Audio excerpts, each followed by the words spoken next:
राघव अपनी बीवी सुनीता और साले अजय के साथ होटल में खाना खा रहा था। सुनीता, राघव, मैंने कहा था कि हम सुबह होने पर जयपुर के लिए निकलते हैं, लेकिन तुमने मेरी एक नहीं सुनी। अब रात हो चुकी है और अभी भी रास्ते में हमको 4 से 5 घंटे लगेंगे। अब मेरी बात मान लो, हम इस रात इसी होटल में रुक जाते हैं और सुबह सुबह जयपुर के लिए निकल जाएंगे। राघव हंसते हुए बोला, सुनीता, तुम बिना बात की चिंता कर रही हो। अभी 9 बजे है, हम आराम से पहुंच जाएंगे। मैंने पहले भी कई बार रात में ड्राइव की है, ये मेरे लिए कोई नई बात नहीं है। तभी होटल का वेटर उनके पास आया। सर, आज आप यहीं रुक जाए, क्योंकि हाईवे पर कोई एक्सीडेंट हुआ है जिसकी वजह से लंबा जाम लगा है, जो सुबह तक खुलने की कोई उम्मीद भी नहीं थी। राघव का साला अजय बोला, जीजा जी, वहां जाने के लिए कोई और रास्ता भी तो होगा। मेरा तो बिल्कुल भी दिल नहीं है ये रुकने का। राघव, वेटर, क्या कोई और रास्ता है जिससे हम हाईवे के रास्ते से बच सके और सुबह होने तक जयपुर पहुंच सके? वेटर, सर, है तो सही, लेकिन कोई उस रास्ते का इस्तेमाल नहीं करता। राघव, क्यों? ऐसा क्या है उस रास्ते पर? वेटर, मैंने सुना है आज तक जो भी रात में उस रास्ते से गया वो वापस नहीं लौटा। राघव हंसते हुए, क्या यार, तुम आज भी ऐसी बातों पर यकीन करते हो? तुम बताओ, हम कैसे जाए उस रास्ते के लिए? वेटर साहब, जब आप रोड पर थोड़ा आगे जाओगे तो लेफ्ट साइड की तरफ एक कच्ची रोड उतरती है, जो जंगल से होते हुए कई किलोमीटर आगे दोबारा हाईवे पर आ जाएगी, जिससे आप जाम से बच सकते हैं। सुनीता वेटर की बात सुनकर घबरा रही थी। उसने कई बार मना किया, लेकिन राघव और अजय ने उसकी एक नहीं सुनी और वो चल दिए उस अनजान और सुनसान रास्ते पर। राघव को गाड़ी चलाते हुए काफी देर हो चुकी थी, लेकिन वो रोड खत्म होने का नाम ही नहीं ले रहा था। वो सब थक चुके थे और उन्हें नींद भी आ रही थी। सुनीता, मैंने कहा था कि रुक जाते हैं, लेकिन तुम दोनों को तो जल्दी से जल्दी पहुंचना था। अजय बोला, दीदी, अब इन बातों का कोई फायदा नहीं है, मुझे तो बहुत नींद आ रही है। काश कोई अच्छा सा होटल मिल जाए जिसमें खाने को बढ़िया डिशेज हो और पीने को कुछ मिल जाए तो मजा आ जाए। राघव, और उस होटल में म्यूजिक हो, डांस के लिए डीजे हो तो सोने पे सुहागा। सुनीता, मुझे तो बस सोने को बढ़िया रूम मिल जाए और कुछ नहीं चाहिए। उस सुनसान जंगल में ऐसा कुछ होना शायद संभव नहीं था, लेकिन उन लोगों की किस्मत में कुछ और ही लिखा था। गाड़ी चलाते चलाते उन्हें तेज म्यूजिक की आवाज सुनाई देने लगी। वो तीनों की बेचैन निगाहें उस आवाज का पीछा करने लगी। जंगल में कुछ आगे तेज रोशनी आने लगी। जैसे जैसे वो उस रास्ते पर आगे बढ़े, वो आवाज और रोशनी तेज होने लगी। उन्होंने देखा कि उस कच्ची सड़क से थोड़ा अंदर एक बड़ा होटल था, जहां गाड़ियों की भीड़ थी और बहुत से लोग आ जा रहे थे। उनकी खुशी का कोई ठिकाना नहीं था। शायद आज उन्होंने कुछ और भी मांगा होता तो वो भी उन्हें मिल जाता। जैसे ही उनकी गाड़ी सड़क से उतरकर होटल के पास पहुंची, एक वेटर ने उनसे चाबी ले ली और गाड़ी पार्किंग में ले जाने लगा। वो तीनों होटल के अंदर गए। अजय ने देखा कि होटल के अंदर एक तरफ खाने के बुफे लगा हुआ है, जहां बहुत से लोग खाना खा रहे हैं। अजय को कुछ नहीं सूझा और वो उस तरफ बढ़ चला और एक खाली टेबल पर बैठ गया, जहां बिना उसके बोले एक वेटर उसका मनपसंद खाना लिए आ गया, जैसे उसे पहले से पता था कि अजय क्या खाना चाहता है। दूसरी तरफ राघव को तो सिर्फ म्यूजिक और डीजे दिख रहा था। उसने ना सुनीता को देखा ना अजय को, और उन्हें छोड़कर डीजे पर नाचते लोगों के बीच जाकर नाचने लगा। सुनीता ने देखा कि उसी फ्लोर पर कोने में एक रूम बना है, जो शीशे का बना था और उसमें एक बड़ा आलीशान बेड था। सुनीता मुस्कुराते हुए उस रूम की तरफ बढ़ चली और रूम का दरवाजा खोलकर उस आलीशान बेड पर लेट गई। तीनों को जैसे मुंह मांगी मुराद मिल गई थी। उन्हें एक दूसरे का भी होश नहीं था। लेकिन अचानक सब कुछ बदल गया। अजय ने एक निवाला उठाकर अपने मुंह में डाला। उसे लगा जैसे कि उस खाने में धूल मिट्टी मिली हो। वही राघव अपने नाच में गुम था कि अचानक म्यूजिक ऐसे बंद हो गया जैसे बज ही नहीं रहा था। और सुनीता को लगा कि मखमली गदेदार बैग किसी पत्थर के समान कठोर हो गया हो। राघव ने देखा कि वो अंधेरे जंगल में घने पेड़ों के बीच खड़ा है, जहां आसपास कुछ भी नहीं था। अजय को होश आया तो उसने देखा कि वो जंगल की जमीन पर बैठा वहां पड़ी मिट्टी खा रहा है। वो खड़ा हो गया और मुंह की मिट्टी थूकने लगा। वही सुनीता ने देख कि वो एक चट्टान को आलीशान बेड समझकर उस पर लेटी हुई थी। वो बुरी तरह घबरा गई और चिल्लाती हुई राघव की ओर भागी। वो तीनों पास खड़े हो गए। उन्हें कुछ समझ नहीं आ रहा था। एकदम एक आलीशान होटल कहाँ गायब हो गया? राघव, ये कैसे हो सकता है? यहाँ तो होटल था, इतने सारे लोग थे, वो सारे कहाँ गायब हो गए? अजय, अभी हमको यहाँ से निकलना चाहिए और अपनी जान बचाने के बारे में सोचना चाहिए। राघव को पास ही अपनी गाड़ी नजर आई। वो उसमें बैठ गए, लेकिन राघव की कई कोशिशों के बाद भी गाड़ी स्टार्ट नहीं हुई।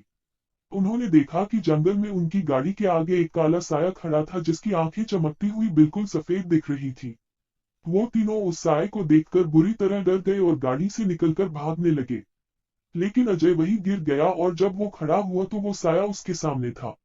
अजय, कौन हो तुम और हमने तुम्हारा क्या बिगाड़ा है? मैं हूँ छलावा, इस जंगल पर मेरा राज है। इस जंगल में कोई को भी कुछ मानता है, मैं उसकी इच्छा पूरी करता हूँ और उसके बदले में उसकी आत्मा को अपने साथ ले जाता हूँ। जैसे ही अजय ने छलावा की आंखों में देखा, अजय की आंखें भी सफेद हो गई और अजय की आत्मा उसके शरीर से निकलकर छलावा के अंदर समा गई। सुनीता भागती भागती एक पेड़ के नीचे खड़ी होकर हांफने लगी और छलावा उसके सामने आ खड़ा हुआ। उसने उसका भी वही हाल किया जो उसने अजय का किया था। राघव पूरी ताकत से भागे जा रहा था। इस वक्त उसे सिर्फ अपनी जान की फिक्र थी। खुशकिस्मती से वो भागता हुआ जंगल से निकलकर हाईवे पर पहुंच गया और आती जाती गाड़ियों को मदद के लिए रोकने लगा, लेकिन कोई भी इतनी रात में रुकने के लिए तैयार नहीं था। तभी हाईवे से जाती एक बस को राघव ने हाथ दिया और ड्राइवर ने गाड़ी रोक दी। राघव भागकर उस बस में चढ़ गया। बस में बहुत से लोग बैठे हुए थे। उसने अपनी आप बीती किसी को नहीं सुनाई क्योंकि उसे पता था कि कोई उसका यकीन नहीं करेगा। बस चली जा रही थी। बस में बैठे सभी लोग अपनी बातों में बिजी थे। थकान की वजह से राघव ने आंखें बंद कर ली और नींद की आगोश में चला गया। राघव को एहसास हुआ कि बस रुक गई है और लोगों की आवाजें भी बंद हो गई है। राघव ने आंखें खोली तो देखा कि बस में उसके अलावा कोई भी नहीं था। वो समझ गया कि वो अब भी उस छलावा की गिरफ्त में है। वो चिल्लाने लगा। उसने पाया कि वो अभी भी उसी जंगल में मौजूद है जहां से वो भागा था। मौत का दूसरा नाम छलावा उसके सामने आ गया और राघव की इच्छा के बदले में उसकी आत्मा को अपने साथ ले गया। इस घटना के कुछ दिन बाद चार दोस्त अभय, अजय, मनीष और सुखविंदर दिल्ली से भानगढ़ घूमने के लिए निकल रहे थे। इस बात से अनजान कि ये सफर शायद उनकी जिंदगी का आखिरी सफर होने वाला था। चारों दोस्त एक दूसरे से बिल्कुल अलग थे। सुखविंदर को हमेशा बॉडी बनाने की सोचता रहता था। उसको तो सपने भी जिम के ही आते थे। मनीष, जिसकी सुबह बियर के साथ होती थी और रात शराब के साथ। अजय, जिसकी कोई गर्लफ्रेंड नहीं थी। वो बहुत कोशिश करता लेकिन कॉलेज में होने के बाद भी कोई लड़की उसे पसंद नहीं करती थी। चौथा दोस्त अभय, वैसे तो उसकी कोई चाहत नहीं थी, लेकिन वो था एकदम नास्तिक। वो मानता था कि जो दिखता है वही सच्चाई है। उन लोगों ने निकलते निकलते रात कर दी, लेकिन उन्हें कुछ फर्क भी नहीं पड़ता था। चारों उस सफर पर निकल पड़े थे। रात का वक्त था, उनको भूख लगी तो उन्होंने खाने के लिए उसी होटल को चुना। वो मजे से खाना खा रहे थे, हंसी मजाक कर रहे थे। उन्हें न रात का डर था न रास्ते की चिंता। तभी वही वेटर उनके पास आकर खड़ा हो गया और उनसे बोला, मुझे लगता है कि आप कहीं दूर जा रहे हैं। अजय, हाँ, हम भानगढ़ जा रहे हैं। कुछ दिनों की छुट्टियां हैं। वहां जाकर घूमेंगे फिरेंगे, मजे करेंगे। सुखविंदर, और हमारा अजय वहां अपने सपने की रानी को ढूंढेगा। सुखविंदर के इतना बोलते ही सारे जोर जोर से हंसने लगे। वेटर, लेकिन क्या आपको पता नहीं, कुछ किलोमीटर आगे एक एक्सीडेंट हुआ है जिसकी वजह से काफी लंबा जाम लग गया है। मेरी मानो तो आज रात आप यही होटल में रुक जाए, सुबह होते ही चले जाएगा। अभय, मैंने सुना है कि हाईवे से कोई शॉर्टकट है जो काफी आगे जाकर हाईवे से जुड़ता है। वेटर, है तो सही, लेकिन कोई उस रास्ते का इस्तेमाल नहीं करता क्योंकि उस रास्ते पर घना जंगल है। मनीष, तो क्या हुआ, हम वहां रहने थोड़े ही जा रहे हैं। शॉर्टकट मारेंगे और सुबह होने तक भानगढ़ पहुंच जाएंगे। वो चारों हाईवे से उस कच्चे रास्ते पर उतर गए जिस पर जाने का मतलब सिर्फ मौत था। फिर वही घटनाओं का दौर शुरू हो गया। गाड़ी सुखविंदर चला रहा था। कुछ किलोमीटर का वह कच्चा रास्ता खत्म होने का नाम ही नहीं ले रहा था। उन्हें ऐसा लग रहा था कि जैसे वो उसी जंगल में भटक गए हैं। उन सबकी हालत खराब हो चुकी थी। गाड़ी में बैठे बैठे उनकी कमर अकड़ गई थी। जिस रास्ते में उन्हें मुश्किल से आधा घंटा लगना था, उन्हें भटकते हुए 3 से 4 घंटे हो चुके थे। तभी उन्होंने देखा कि सड़क के किनारे एक लड़की खड़ी है और वो उनसे रुकने का इशारा करने लगी। सुखविंदर ने गाड़ी रोक दी और अपनी बगल में बैठे अभय की तरफ का शीशा खोल दिया। लड़की बोली, जी देखिए, मेरी गाड़ी खराब हो गई है, क्या आप मुझे लिफ्ट दे देंगे?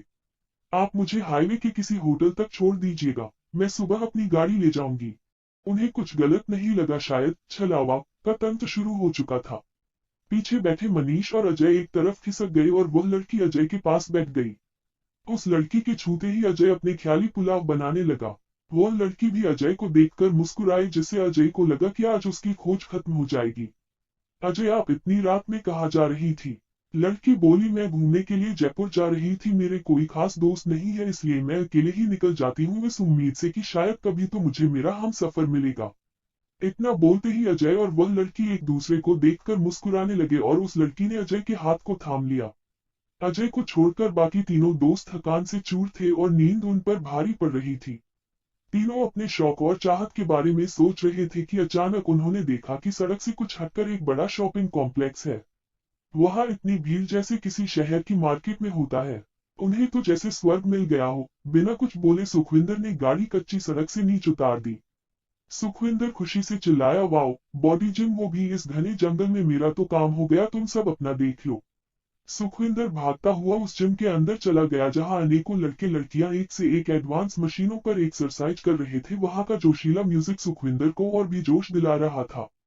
सुखविंदर ने भी एक्सरसाइज शुरू कर दी। वही मनीष ने कुछ ऐसा देखा कि वो चुपचाप गाड़ी से उतर कर चल दिया। मनीष की नजर मार्केट के बने बार पर थी। बार में घुसते ही वह एक टेबल पर जाकर बैठ गया और एक वेटर ने बिना पूछे एक महंगी शराब की बोतल और एक गिलास मनीष के पास लाकर रख दी। मनीष ने बिना कुछ सोचे कि कहीं कुछ गलत हो सकता है, बोतल खोलकर शराब पीनी शुरू कर दी। गाड़ी में बैठा अभय उन सब से अलग था। वह भी गाड़ी से उतरा और इधर उधर घूमने लगा। अजय का तो जैसे गाड़ी से उतरने का मन ही नहीं था। वो वही इस लड़की के पास बैठा रहा। वो लड़की बोली, अजय चलो हम भी थोड़ी देर घूम लेते हैं जिससे हम एक दूसरे को और समझ सकेंगे। अजय और वह लड़की गाड़ी से उतरकर दूसरी तरफ जहां घना जंगल था घूमने निकल पड़े। उन दोनों की बातें और ज्यादा गहरी हो गई थी। अजय को लग रहा था कि वह सालों से उस लड़की को जानता हो। अजय बोला, कितनी हैरानी की बात है, हम इतनी देर से बात कर रहे हैं और मैं तुम्हारा नाम भी नहीं जानता। वो लड़की बोली, मेरा नाम है छलावा। अजय हंसने लगा, क्यों मजाक कर रही हो, किसी लड़की का ऐसा भी नाम होता है, अपना असली नाम बताओ। अजय थोड़ा आगे था। इतना बोलते ही जैसे ही अजय ने मुड़कर पीछे देखा तो वहां छलावा अपने असली रूप में आ चुका था। मैंने कहा ना, मेरा नाम छलावा है, मैंने तुम्हारी चाहत पूरी की है, अब इसके बदले में मैं तुम्हारी आत्मा लेकर जाऊंगा। छलावा का रूप देखकर अजय के होश उड़ गए और वह चिल्लाता हुआ भागा, बचाओ बचाओ, अभय, सुखविंदर, मनीष, मुझे बचाओ। घबराहट में अजय जंगल के अंदर की तरफ भागने लगा। वही उसकी आवाज से सुखविंदर, मनीष और अभय का भ्रम टूटने वाला था। मनीष जो बार में बैठा शराब के मजे ले रहा था, उसे लगा कि उसकी शराब में से गंदी बदबू आ रही थी। मनीष अपने गिलास में झांकने लगा। तभी उसे महसूस हुआ कि बार की झिलमिलाती हुई लाइटें और तेज म्यूजिक बंद हो गया है। मनीष का गला सूख गया जब उसने देखा कि वो अंधेरे जंगल में बैठा है और वही एक गड्ढे में पड़ा गंदा पानी पी रहा है। उसे अपने आप से बदबू आ रही थी। सुखविंदर भी एक गिरे हुए पेड़ से जोर आजमाइश कर रहा था। सुखविंदर उठा और हिम्मत दिखाकर अपनी गाड़ी की तरफ भागा। अभय, मनीष और सुखविंदर गाड़ी के पास आ गए। मनीष, अभय, ये क्या हो रहा है, वो सब लोग कहाँ गायब हो गए और अमित कहाँ चला गया, मैंने उसके चिल्लाने की आवाज सुनी थी। अभय, आवाज तो मैंने भी सुनी थी, पर अजय कहाँ चला गया। वहां दूसरी तरफ अजय बेतहाशा भागता जा रहा था। थककर वो एक खाली मैदान में जाकर बैठ गया। जैसे ही उसने आंखें बंद की उसके कानों में रोमांटिक म्यूजिक बजने लगा। जब अजय ने आंख खोली तो उसने देखा कि वहां बहुत सी लड़कियां खूबसूरत कपड़े पहनकर नाच रही थी और अमित को अपने पास बुला रही थी। अजय अब इस चाल में नहीं आने वाला था। वो समझ गया था एक ये छलावा की एक चाल है। वो चिल्लाने लगा, मुझे अकेला छोड़ दो, ये सब एक धोखा है। वो सब लड़कियां गायब हो गई और छलावा एक बार फिर अजय के सामने आ गया। अजय जमीन से हवा में उठ गया और जैसे ही अजय ने छलावा की आंखों में देखा, अजय की आंखें सफेद हो गई और उसकी आत्मा छलावा की गुलाम बन गई। मनीष, सुखविंदर और अभय ने इस बार भी अजय की आवाज सुनी थी और वो अपने डर को दबाते हुए उस आवाज के ओर दौड़े। जैसे ही वो वहां पहुंचे उन्होंने अजय को मरते हुए देख लिया और वो तीनों डर की तेजी से दूसरी तरफ भागे। मनीष भागते हुए उन दोनों से अलग हो गया और जंगल के घने अंधेरे में पहुंच गया। जब उसे अपनी गलती का एहसास हुआ तो बहुत देर हो चुकी थी। वह भागता हुआ एक तालाब में जा गिरा। मनीष ने देखा कि वो तालाब पानी का नहीं बल्कि शराब का था। मनीष उस तालाब में डूबने लगा क्योंकि उसे तैरना नहीं आता था। वो अपनी जान बचाने के लिए हाथ पैर मारने लगा। उसकी मनपसंद चीज आज उसकी मौत की वजह बनने वाली थी। तभी वो तालाब गायब हो गया। मनीष खाली जमीन पर लेटा तड़प रहा था। मनीष खड़ा हो गया। उसे एहसास हुआ कि कोई उसके पीछे खड़ा है। जैसे ही मनीष ने पलटकर देखा, छलावा का लंबा साया उसके पीछे खड़ा था। छलावा ने मनीष को सर पकड़कर उठा लिया और बोला, मैंने तुम्हारी विश पूरी की, अब बदले में मैं तुम्हारी आत्मा को लेकर जा रहा हूँ। इतना कहते ही छलावा ने मनीष की जिंदगी भी खत्म कर दी। सुखविंदर और अभय एक साथ थे और तेजी से भागते हुए जा रहे थे। वह दोनों एक सुनसान सड़क पर पहुंच गए। उन्होंने देखा कि दूर से एक गाड़ी चली आ रही है।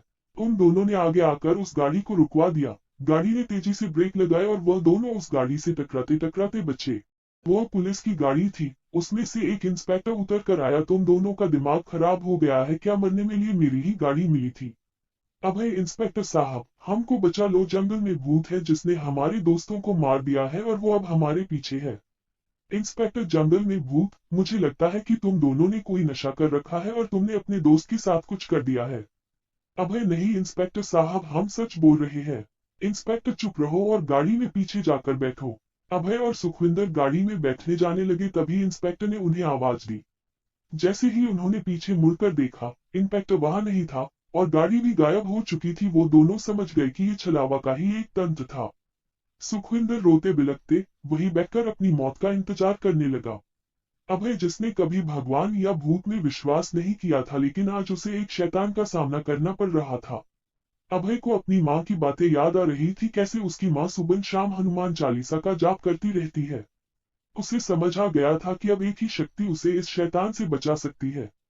अभय ने हनुमान चालीसा पढ़नी शुरू कर दी। जय हनुमान ज्ञान गुण सागर, जय कपिस्तिहु लोक उजागर। छलावा उनके सामने आकर खड़ा हो गया और अभय को रोकने की कोशिश करने लगा, लेकिन अब छलावा अभय को छू भी नहीं पा रहा था। अभय को देखकर सुखविंदर ने भी हनुमान चालीसा बोलनी शुरू कर दी। छलावा दर्द से चिल्लाने लगा और जैसे पूरे जंगल में तूफान आ गया था। लेकिन अभय और सुखविंदर रुके नहीं और चालीसा पढ़ते रहे। छलावा ने तड़पना शुरू कर दिया और एक तेज धमाके के साथ छलावा धूल में बदल गया। चालीसा पूरा होते ही जंगल एकदम शांत हो गया था। अभय और सुखविंदर वापस अपनी गाड़ी के पास आ गए। उन्होंने देखा कि बहुत से लोग वहां गिरे पड़े थे और धीरे धीरे होश में आ रहे थे। शायद यह वही लोग थे जिनकी आत्मा को छलावा ने कैद कर लिया था। उन्हीं में अजय और मनीष भी थे। अभय और सुखविंदर ने अजय और मनीष को सहारा दिया और गाड़ी में बैठकर वहां से निकल पड़े। उन चारों के पास कहने को कुछ नहीं था। वो चारों चुपचाप गाड़ी में बैठे थे और अजय गाड़ी चला रहा था। उनकी गाड़ी वापस हाईवे पर आकर वापस घर की तरफ दौड़ रही थी। अभय और सुखविंदर ने आंखें बंद की और गहरी नींद में चले गए। वही अजय और मनीष की आंखों में जैसे नींद ही नहीं थी। उन दोनों की सफेद पत्थर सी आंखों में पलक भी नहीं झपक रही थी। शायद उनकी ये शैतानी रात अभी खत्म नहीं हुई थी। Please like, share and subscribe.